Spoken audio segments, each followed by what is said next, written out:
2000 enfants, près de 2000 enfants vivent dans la rue en France en cette fin d'été.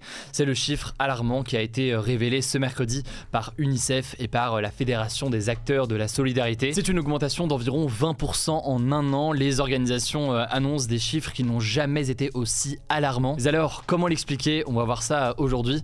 Salut, c'est Hugo, j'espère que vous allez bien. C'est le sujet à la une des actualités du jour. Alors, quand on parle d'enfants à la rue, ça englobe plusieurs choses, mais c'est très souvent déjà des enfants de familles très pauvres, dont les parents donc n'ont pas de logement et parfois pas de travail, ainsi que des enfants de familles de migrants ou alors de familles qui ont vu leur demande d'asile rejetée et qui sont ainsi à la rue. Or, d'après le relevé qui a été effectué par l'UNICEF, la nuit du 21 au 22 août dernier a été la plus forte jamais relevée en termes de nombre de familles qui ont composé le 115. Le 115, c'est le numéro qui permet d'essayer de tenter d'avoir un hébergement d'urgence. Et parmi ces familles, il y avait 1990 enfants, dont 480 âgés de moins de 3 ans. Alors, d'après la présidente de UNICEF France, Adeline Hazan, les chiffres n'ont jamais été aussi hauts, sachant qu'il faut noter que ces chiffres pourraient être sous-évalués pour une raison très simple. Là, ce qui est pris en compte, c'est les familles qui appellent le 115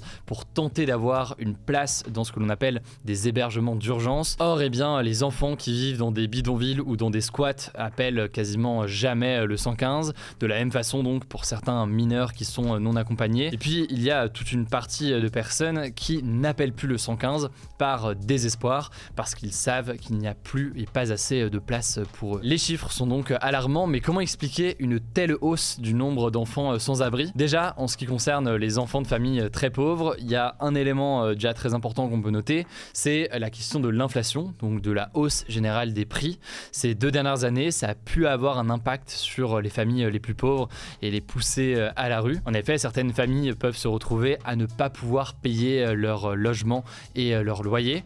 Et certes, il y a des aides qui existent et qui peuvent permettre de ne pas être à la rue dès le premier mois impayé, mais c'est des problèmes qui durent dans le temps et qui peuvent pousser donc dans la précarité certaines familles et donc aussi des enfants. Par ailleurs, vous le savez, on en parle régulièrement dans les actus du jour, au-delà donc de ces familles pauvres, il y a de nombreuses familles qui sont forcées et contraintes de quitter leur pays d'origine en raison de guerres, de catastrophes naturelles ou autres, qui tentent donc d'arriver en Europe pour avoir une meilleure situation. Et d'ailleurs, ce qui permet de le montrer, c'est notamment le fait que le nombre d'entrées de migrants qui tentent de traverser la Méditerranée vers l'Europe a plus que doublé en 2023 par rapport à 2022, selon des chiffres qui ont été publiés par l'agence européenne Frontex. Conséquence donc, dans la situation actuelle, il n'y a pas assez de places d'hébergement disponibles pour tout le monde. En France, il faut savoir qu'on en compte 205 000 de ces places, sauf que eh bien, cette année, faute de budget suffisant pour les financer tout au long de l'année, 10 000 n'ont finalement pas été ouvertes.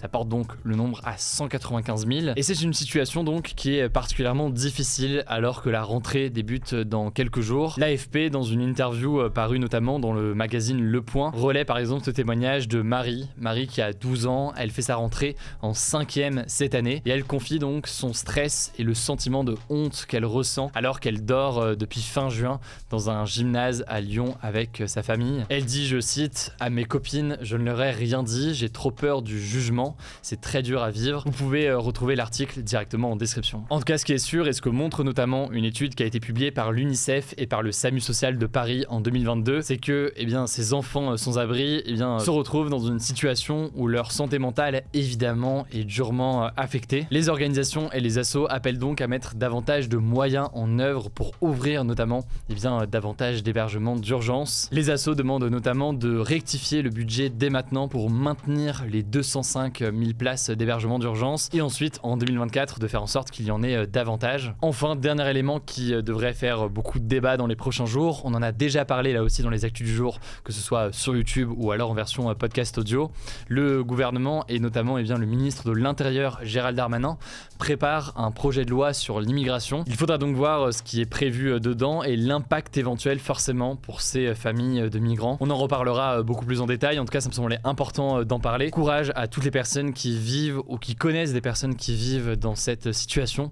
On continuera à en parler. Je laisse la parole à Léa pour les actualités en bref et je reviens juste après. Merci Hugo et bonjour à tous. On commence avec cette actu. Ce mercredi au Gabon, un pays d'Afrique centrale, des militaires et des policiers gabonais ont annoncé l'annulation des élections qui se sont tenues ce samedi. Cette annonce a été faite juste après qu'Ali Bongo, le président sortant, a été déclaré vainqueur de la présidentielle. Mais les militaires ont dénoncé un scrutin tronqué. D'ailleurs, on vous le disait ce mardi, le principal rival du président, Albert Ondoosa, avait dénoncé des fraudes orchestrées par le camp Bongo quelques heures avant la clôture du scrutin. Les militaires de ce coup d'État, qui est intervenu en plein couvre-feu et alors qu'Internet est coupé dans le pays depuis samedi, ont annoncé mettre fin au régime en place. Ils ont ordonné la fermeture des frontières du pays jusqu'à nouvel ordre et ils ont également déclaré qu'Ali Bongo avait été placé en résidence surveillée, entouré de sa famille et de ses médecins. L'un de ses fils a été arrêté et il a appelé le monde entier à, je cite, faire du bruit encore et encore. La France condamne le coup d'État militaire qui est en cours au Gabon, c'est ce qu'a déclaré le porte-parole du gouvernement Olivier Véran. On vous tiendra informé de la suite. Deuxième actu, Emmanuel Macron a reçu ce mercredi les principaux chefs des partis représentés au Parlement pour discuter de plusieurs sujets comme les réformes institutionnelles, la situation internationale ou encore les récentes émeutes en France. Le but de cette réunion, c'est de trouver des compromis alors que le gouvernement n'a pas la majorité absolue à l'Assemblée nationale depuis la réélection d'Emmanuel Macron. Alors, cette réunion s'est tenue à huis clos, sans la présence de journalistes, et les participants ont dû laisser leur téléphone à l'entrée. Après la réunion, les chefs de parti étaient invités à dîner par le président, mais les dirigeants de gauche qui font partie de la NUPES, donc la France Insoumise, le Parti Socialiste, le Parti Communiste Français et Europe Écologie Les Verts, ont décidé de boycotter ce dîner. Pour eux, il s'agit, je cite, d'une mise en scène médiatique. Troisième actu, une quatrième enquête pour violences policières présumées lors des émeutes à Marseille qui ont suivi la mort de Naël en juin dernier a été ouverte. Dans cette nouvelle enquête, Othman, un homme d'une trentaine d'années, affirme avoir été frappé par plusieurs policiers dans la nuit du 1er au 2 juillet, ce qui aurait entraîné une perte de connaissance et 7 fractures au visage. La victime présumée, qui assume avoir, je cite, un long casier judiciaire, a porté plainte à la mi-juillet et ce mardi, un policier a été placé en garde à vue dans ce dossier. D'ailleurs, autre info, le ministre de la Justice, Éric Dupond-Moretti, a annoncé qu'au 1er août, plus de 2000 personnes avaient été jugées en lien avec les émeutes qui ont suivi la mort de Naël. 90% des personnes condamnées ont reçu des peines de prison. Quatrième actu, la Grèce est actuellement frappée par le plus grand incendie jamais enregistré dans l'Union européenne. C'est ce qu'a déclaré un porte-parole de la Commission européenne. Cela fait maintenant 12 jours consécutifs que le feu ravage le parc national de Dadia qui est situé au nord-est du pays. 81 000 hectares ont déjà brûlé selon l'Observatoire européen Copernicus. Alors en plus des pompiers grecs qui sont sur place, 11 avions de l'Union européenne ont été envoyés, soit près de la moitié des moyens aériens que possède l'Union européenne. Cinquième actu, le gouvernement français réfléchit à adapter le Nutri-Score, ces 5 lettres qui permettent d'évaluer la qualité des produits alimentaires pour les vêtements et leur impact environnemental, selon les informations de TF1. Concrètement, le gouvernement pense à mettre en place une notation chiffrée à l'aide de 8 critères de notation. Parmi eux, il y a notamment la durabilité des textiles, la consommation d'eau utilisée dans la fabrication ou encore la possibilité de prendre en compte l'impact de la fast fashion. Et donc plus la note serait élevée, plus le vêtement coûterait cher à la planète. Alors ce système de notation devrait devenir obligatoire à partir du 1er janvier 2025, soit un an plus tard que ce qui était prévu par le gouvernement. Sixième actu, les femmes reviennent de vacances moins reposées que les hommes, selon une enquête réalisée par l'IFOP. Concrètement, 70% des femmes se disent fatiguées à la fin de leurs vacances, contre 57% des hommes. Alors les principales causes avancées pour expliquer cette fatigue sont l'inégale répartition des tâches ménagères entre les hommes et les femmes pendant les vacances, mais aussi le stress de la rentrée à gérer avec l'achat des fournitures scolaires ou le nettoyage du linge une fois les vacances terminées. Et on termine par une actu insolite. À Mency, dans l'Essonne, la mairie a installé une quarantaine de nouveaux panneaux de signalisation pour inviter les automobilistes à ralentir pour faire